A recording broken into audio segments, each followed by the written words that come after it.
आज हम एपिसोड कर रहे हैं ई कॉमर्स के हवाले से। तो हमारे पास ई कॉमर्स के एक्सपर्ट है अहमद रऊफ साहब। को नहीं लगता है कि अभी तक हमारा ई कॉमर्स है ना उस लेवल पे अभी तक पीछे चले गया आगे जाने की जगह? उसके देखिए दुनिया जहाँ में जो है ना कुछ चीज़ें चल रही हैं वो मुल्क में हमारे नहीं चल सकती। ई कॉमर्स उनमें से एक है। लोग कहते थे, ई कॉमर्स प्लेयर्स कहते थे कि यार लोग है ना कार्ड पे पेमेंट नहीं देना चाहते, उनको भरोसा नहीं है और वो कैश ऑन डिलीवरी ले गए। और टेमू ने वो चीज़ चेंज की कि नहीं यार आपको कैश ऑन डिलीवरी का ऑप्शन ही नहीं दिया and still people are buying. है ना उसके रीज़न है। देखें हमारे माशरे में बड़ा प्रॉब्लम है। हम गोरे पे भरोसा करते हैं, मोटे बंदे पे भरोसा नहीं करते। क्या लगता है कि ई कॉमर्स में जो टैक्स की पॉलिसी आई है जिससे क्या फ़र्क पड़ा है?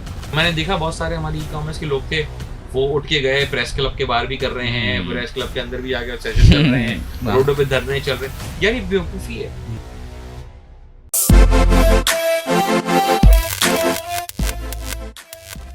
Welcome to everyday podcast let's talk. This is your host Mohammad Afan और आज हम एपिसोड कर रहे हैं ई कॉमर्स के हवाले से। तो हमारे पास ई कॉमर्स के एक्सपर्ट है अहमद रऊफ साहब। थोड़ा सा इंट्रोडक्शन दे दे जो लोग आपको नहीं जानते।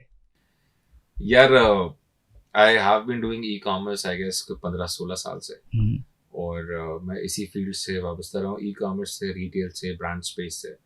प्रायर बैकग्राउंड एज सच कोई नहीं था, डायरेक्ट कूद गए थे ई कॉमर्स में, वहीं पे सीखा, वहीं पे गलतियाँ की एंड एक प्लेटफॉर्म है पाकिस्तानी स्पेस में टेलीमार्ट जो बिल्ड किया at a very young age, और उसके बाद अल्लाह का शुक्र है उसको स्केल किया। उसके बाद उसी में रिटेल का एंगल भी ले गए, तो जो हमारी अंडरस्टैंडिंग थी रिटेल की वो थोड़ी सी और हार्डकोर हो गई। सो दैट इज एक छोटा से, अगर मैं आपको उसको बताऊं कि वर्क एक्सपीरियंस प्रोफेशनली मैंने अपना, अगर वो पढ़ाई के एतबार से देखूं तो I did my bachelors and masters from CBM। 2015 में बैचलर्स किया, फिर मास्टर्स किया 2018 में। और इतना पुराना नहीं हूँ, लेकिन अभी करंटली ये कि 2 यूनिवर्सिटीज़ हैं जिनमें एज अ फैकल्टी पढ़ाता भी हूँ। अच्छा, नहीं बड़े आपने इनपुट दे दिया। तो चले आपकी जो नाम शोहरत है वो टेलीमार्ट है और हमने भी आपको उसके नाम से ही सुना है। तो थोड़ा सा इंट्रोडक्शन देते हैं उसको कि जो लोग आपकी टेलीमार्ट की जर्नी को आपको देख रहे हैं, मतलब हाउ डिड दैट स्टार्ट? 2012 में my father lost his company और एक पार्टनरशिप कंपनी थी जो कि मीना का सबसे बड़ी डिस्ट्रीब्यूशन कंपनी थी मोबाइल फोन की। उसका नाम था United mobile. He was the founder chairman of United mobile. उन्होंने वो कंपनी लूज की, फादर ने सारे पार्टनर्स ने हाईजैक की, वेंट टू द कोर्ट, आज तक खेल रहे हैं वही कोर्ट कचहरी। हम 2025 हो गई, आज तक खेल रहे हैं। तो 2012 में मेरे पास दायरे में घर में बड़ा हूँ, तो मुझे था कि यार हम कुछ स्टार्ट करते हैं। मोबाइल फोन्स वो समथिंग जो हमेशा से पसंद है, देखा है बचपन से। जैसे आप लोगों ने खिलौने देखे, हमने फोन देखे, क्योंकि हमारे वालिद साहब पाकिस्तान के पहले आदमी थे, उन्होंने मोबाइल का काम स्टार्ट किया। तो मैंने बचपन से सिर्फ फोन्स देखे हैं, अभी भी इसीलिए हमारा बहुत बड़ा शौक है फोन। देखिए वो पुरानी कलेक्शंस भी रखते हैं, एंटीक्स भी रखते हैं फोन्स के, तो वो शौक है। तो फोन का काम स्टार्ट किया, होलसेल से स्टार्ट किया, फिर ई कॉमर्स में स्टेप इन की है। द रीजन वाज कि हम जो ई कॉमर्स देखते थे उस टाइम पे जो पाकिस्तान में हो रहा था, that was somewhat a joke. जो आप इंटरनेशनल मार्केट से उसको कंपेयर करते तो पाकिस्तानी एतबार से बहुत अच्छा था, लेकिन इंटरनेशनल एतबार से आप देखें तो बहुत बिल्कुल अच्छा नहीं था। तो हमने सोचा कि यार हमारे पास एक पेनिट्रेशन स्पेस अच्छी दिख रही है, हम कर लेते हैं। तो हमने ट्राई की, जाहिर है उसमें बहुत सारे फंड मारे, बहुत सारी चीजें सीखी, क्योंकि उस टाइम पे ई कॉमर्स जैसे हमारे लिए नया था ऐसे सबके लिए नया था। रिसोर्सेज भी नहीं थी, कुछ भी नहीं थी, पता भी नहीं था कौन क्या कर रहा है। डेवलपर जो बोलता था हम मान लेते थे, SEO वाला जो बोलता था हम मान लेते, जो बंदा जो बोलता था हम मान लेते थे, क्योंकि हमें उसकी सच्चाई का अंदाजा नहीं था। फिर अल्लाह का शुक्र है काम स्टार्ट हुआ, अल्लाह ने हाथ पकड़ लिया, माशाल्लाह चीजें अच्छी चलती रही, प्रोग्रेस अच्छी होती रही। उसके बाद टेलीमार्ट रिटेल में स्टेप इन किया। The reason to step in was के बड़ा सिंपल के ई कॉमर्स ग्रोथ की तरफ जा ही नहीं पा रहा था। ई कॉमर्स एक पॉइंट के बाद आके चोक हो रहा था बहुत बुरी तरह। उसका रीजन बहुत सारी चीजें होती हैं, जाहिर है इंटरनेट पेनिट्रेशन नहीं थी, स्मार्टफोन पेनिट्रेशन नहीं थी, कस्टमर ट्रस्ट लैक करता था, प्राइस पॉइंट्स अजीब से थे रिटेल के हिसाब से। तो हमने बोला चलो हम रिटेल भी करके देख लेते हैं। मेजर मार्केट तो वही थी, 1% भी रिटेल नहीं था उस टाइम पे, तो ई कॉमर्स नहीं था। वेरएज आज भी ई कॉमर्स देखे तो 3% से ऊपर भी नहीं है, 3% से अंदर अंदर है आज भी। सही है, तो 97% आज भी रिटेल होता है। तो हमने बोला हम रिटेल में स्टेप इन करते हैं। रिटेल में जब स्टेप इन किया अल्हम्दुलिल्लाह, तो वो अल्लाह ने सक्सेसफुल एक केस स्टडी बना ली हमारे लिए। रिटेल को ज़ाहिर कुछ एंगल से समझते थे वाले साहब की वजह से, डिस्ट्रीब्यूशन के और चीज़ों को। तो हमने रिटेल को जब खुद क्रैक किया, अल्लाह का शुक्र है, हमने ऑनलाइन स्टोर के साथ ही एक रिटेल आउटलेट बनाई थी पहले ही दिन। तो हम रिटेल अंडरस्टैंड कर रहे थे, हमारे पास एक हार्डकोर नॉलेज थी कि हमें पता है किस तरह चलता है रिटेल, क्योंकि हमारी अपनी आउटलेट चल रही थी टेलीमार्ट की, स्टार सिटी में थी 2014 से। तो हमने बोला यार 2018 में इसकी फ्रेंचाइजिंग करते हैं, हम एक बिल्कुल गेम चेंजर हो जाएगा, एक डिस्ट्रप्शन है हमारी इंडस्ट्री के लिए। और हम इंडस्ट्री को समझते भी थे, जाहिर सी बात है, एट कोर के इस तरह चलती है, इस तरह का माइंडसेट है होलसेलर का, रिटेलर का, डिस्ट्रीब्यूटर का, मैन्युफैक्चरर का, कंपनीज का, प्रिंसिपल का, सब हमें पता था। तो हमने एक फ्रेंचाइज मॉडल लॉन्च किया। आज माशाल्लाह करंटली जब हम बैठे हैं तो हमारी 40 स्टोर्स है 27 शहरों में अल्हम्दुलिल्लाह। और इस पूरे टाइम फ्रेम में अल्लाह ताला ने बड़ा नवाजा हर चीज़ से, चाहे वो हमारी टॉप लाइन सेल्स हों, अल्लाह का शुक्र है आज आफ्टर दराज सेकंड बड़ी टॉप लाइन सेल्स हमारी ई कॉमर्स मार्केट प्लेस में। रिटेल स्पेस में हमारे से बड़ा अल्लाह का शुक्र है टेक स्पेस में कोई बंदा नहीं है जो टेक रिटेल करता हो।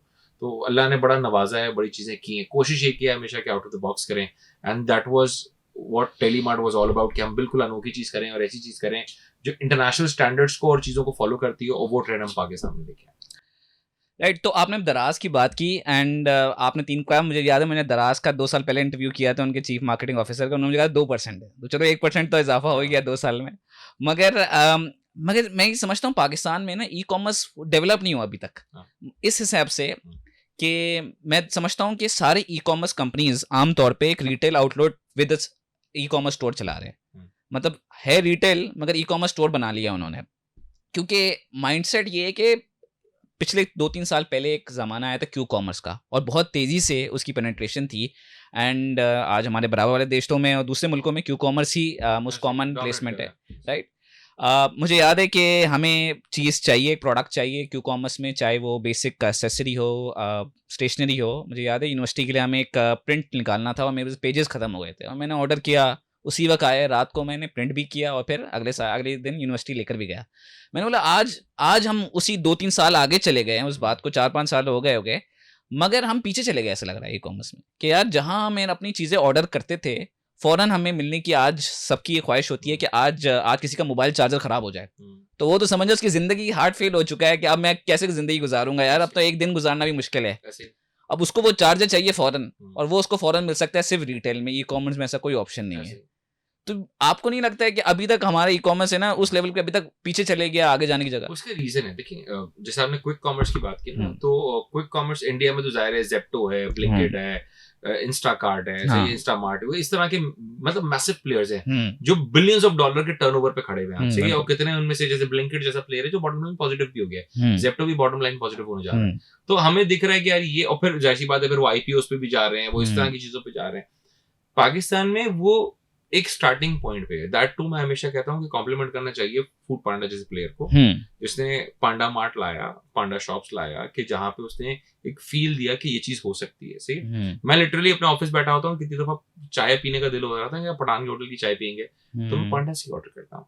मैं लिटरली घर पे मेरे कोई भी चीज आ रही है, कुछ भी आ रहा है, वो पांडा मार्ट से, पांडा शॉप से आ रहा है, कुछ भी आ रहा है, तो कन्वीनियंस के लिए ये चीज इंपॉर्टेंट है क्विक कॉमर्स।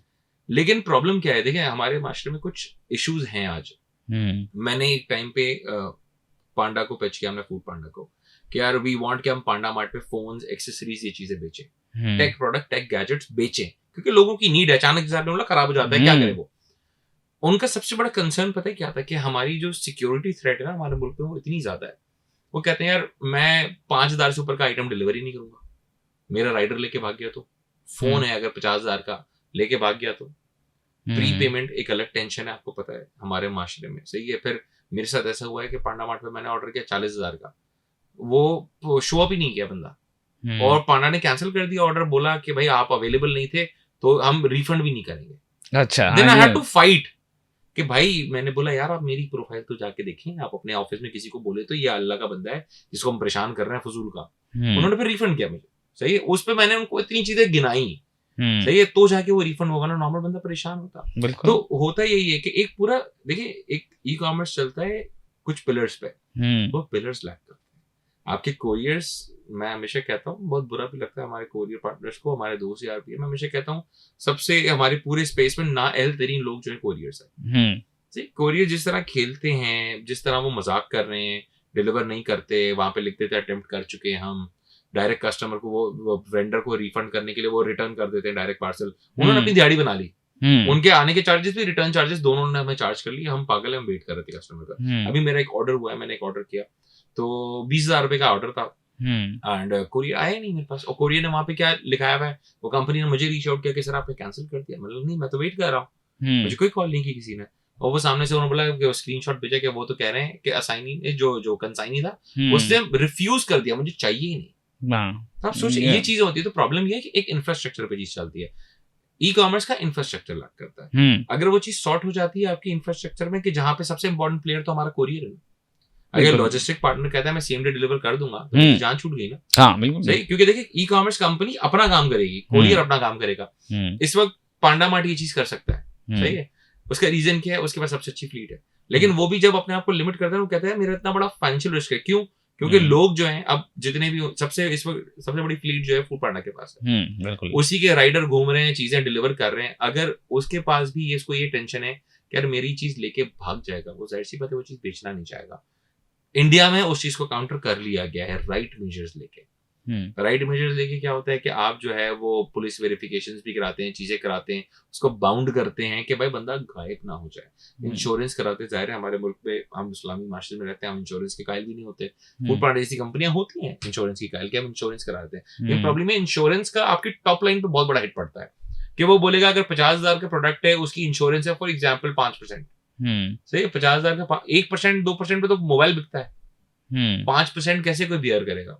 तो फिर वो क्या कर रहे हैं, ये लोग डायरेक्ट कंपनी से काम करते हैं कि हम करें। हमने एक टाइम पे एक टेस्ट रन किया था कुछ प्रोडक्ट्स का बाइकिया के साथ। मैंने देखा, मुझे याद आ रहा है। हाँ, हमने बाइकिया के साथ मेरे ख्याल एयरबड था और एक स्मार्ट वॉच थी, और काफी 100 यूनिट बेचे थे बाइकिया ने। और हमने बोला था आप ही डिलीवर कर दें।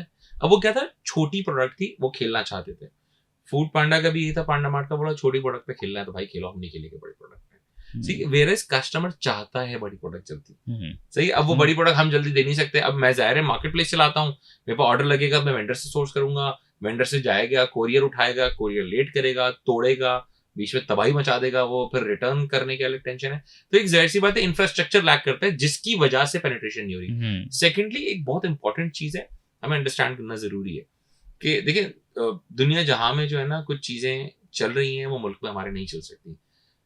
ई कॉमर्स उनमें से एक है, सही है। अच्छा।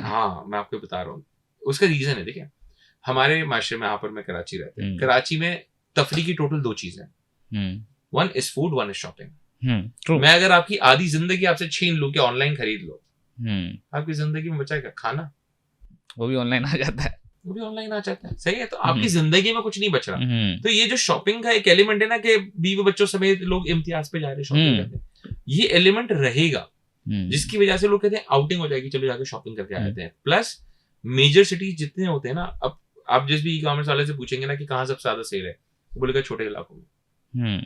उसका रीजन क्या है कि वहां पे एक्सेसिबिलिटी नहीं है। आप बचपन से ग्रो हैं, आपको पता है, आपका कोई जानने वाले होंगे, मोबाइल वाले भी, चश्मे वाले भी, जूते वाले भी, बेल्ट वाले भी, आपको पता है मुझे कौन सी चीज कहाँ से जाके लेनी है।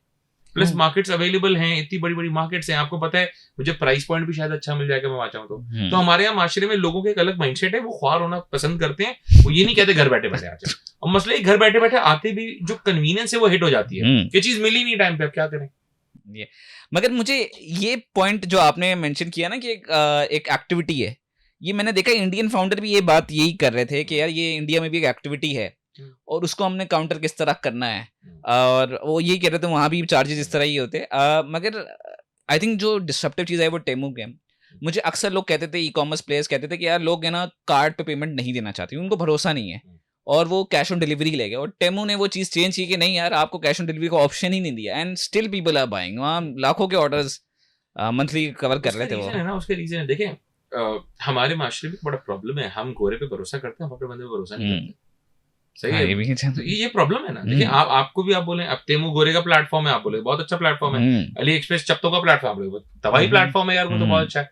मैं अली एक्सप्रेस का डायमंड वो हूँ बायर। अगर आप वहां जाके देखें, आज मैंने कोई 9,000 से ऊपर ऑर्डर किया हुआ है अली एक्सप्रेस पे, सही है।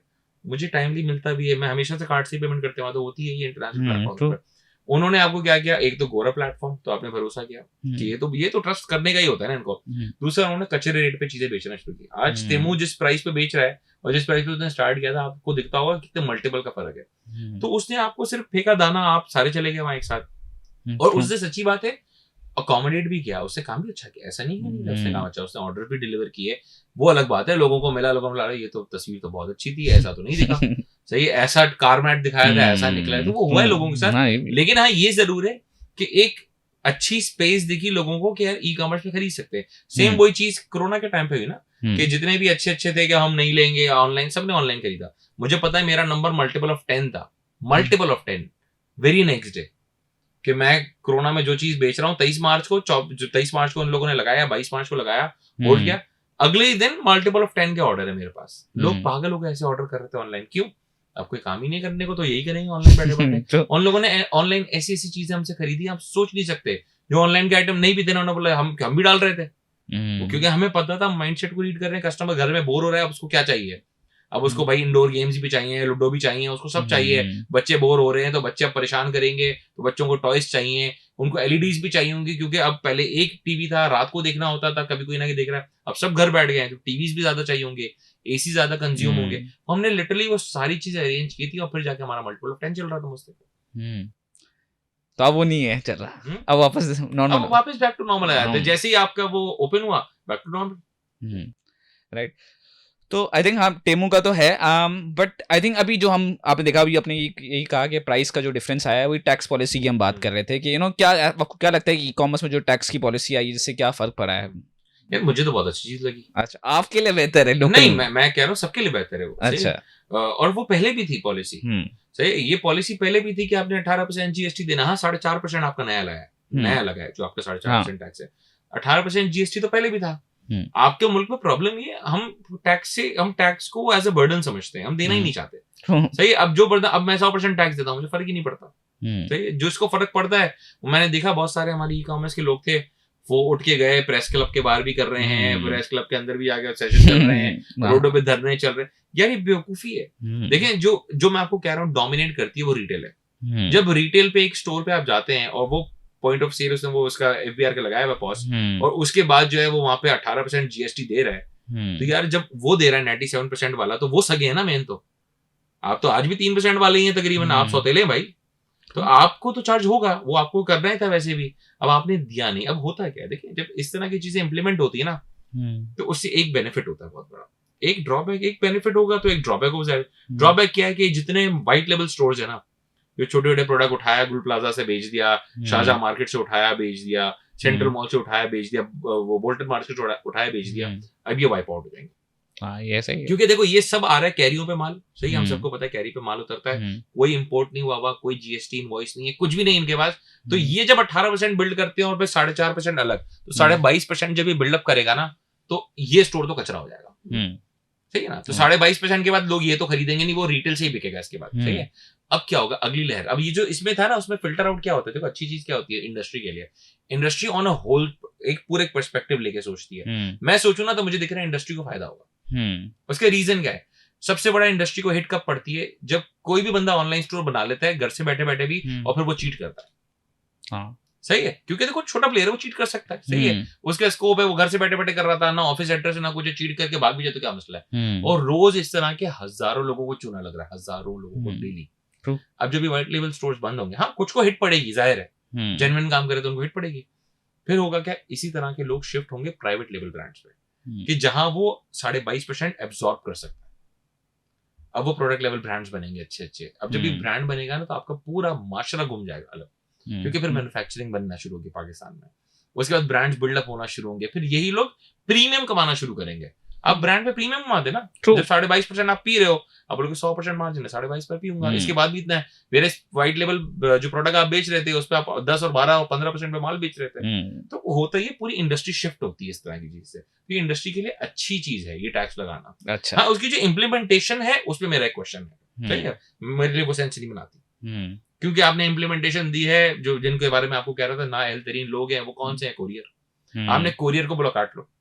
अब कोरियर से अपनी पेमेंटें मैच नहीं होती। आज तक मैं कोरियर से टैली नहीं कर पाया उनके लेजर, आज तक। डेडिकेटेड लोग होने के बावजूद, इनका काम है वो क्या है, 1000 रुपए के आइटम में 5000 रुपए कोरियर लगा दिया। अब इतना सा आइटम है, 5000 रुपए कोरियर कैसे लगा दिया? हाँ गलती से लग गया होगा।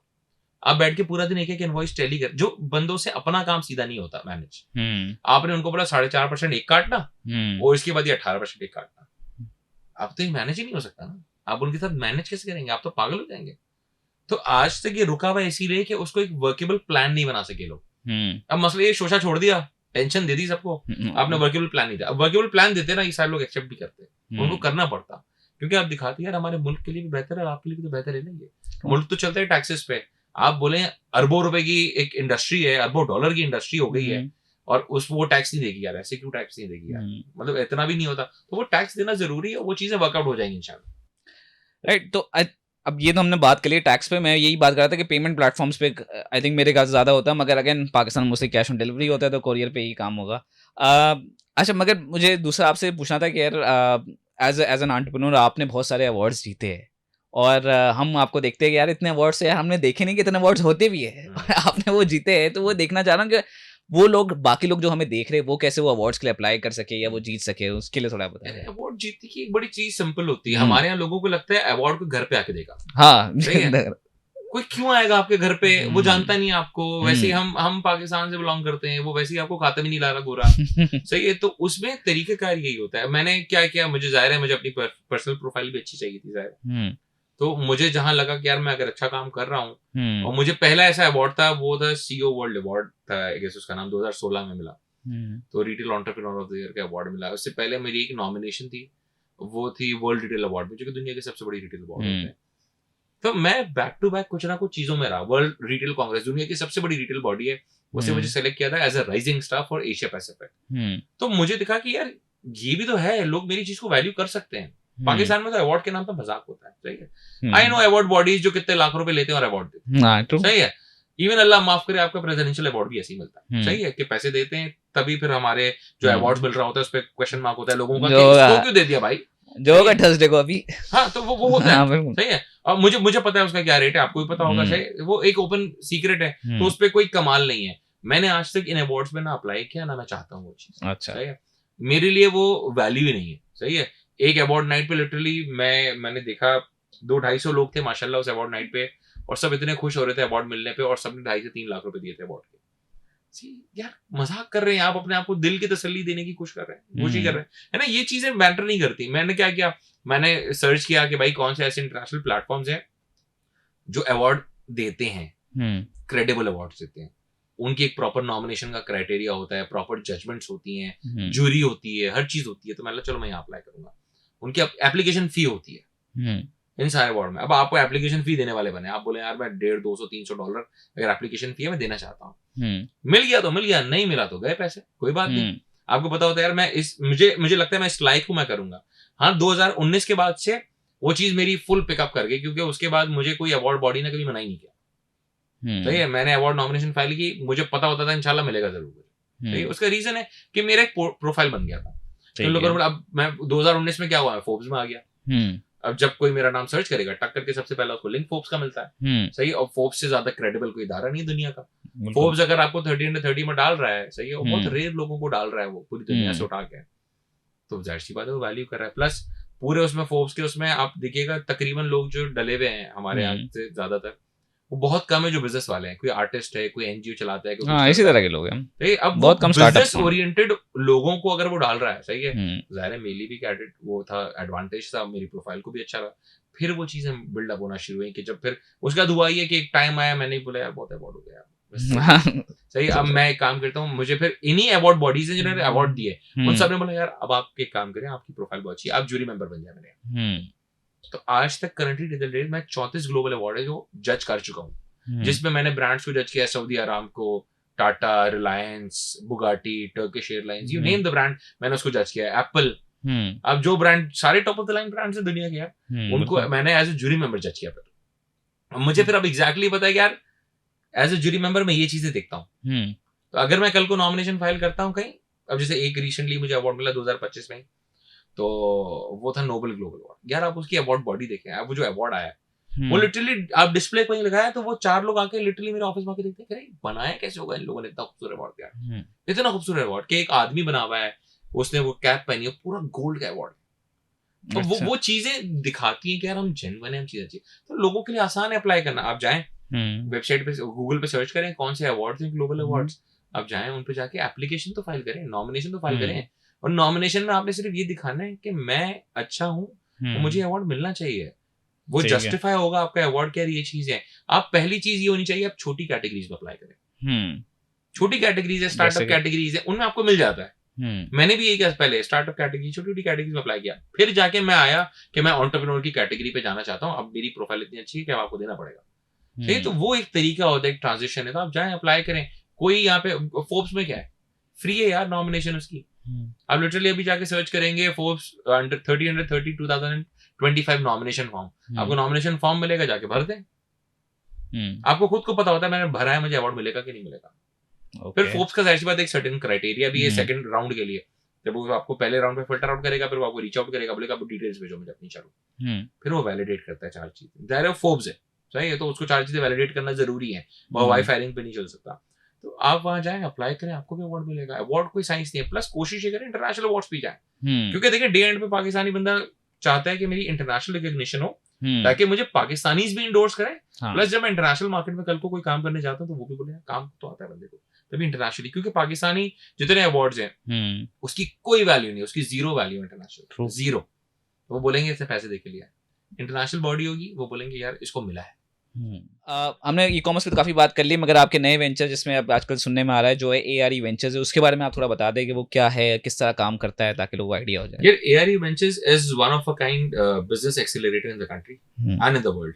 सही है, इस तरह के बिजनेस एक्सीलरेटर कोई भी पूरी दुनिया में एग्जिस्ट नहीं करता जो हर फ्रंट पे काम करता हो। Normally business accelerator Y Combinator या टेक्स्टार्स इस तरह के, जहाँ पे एक बेसिक वर्कशॉप चीजें, गाइडेंस, कंसल्टिंग करके आपको एक इंक्यूबेशन सेंटर की तरह होता है और वो आपको निकाल देते हैं वहां से।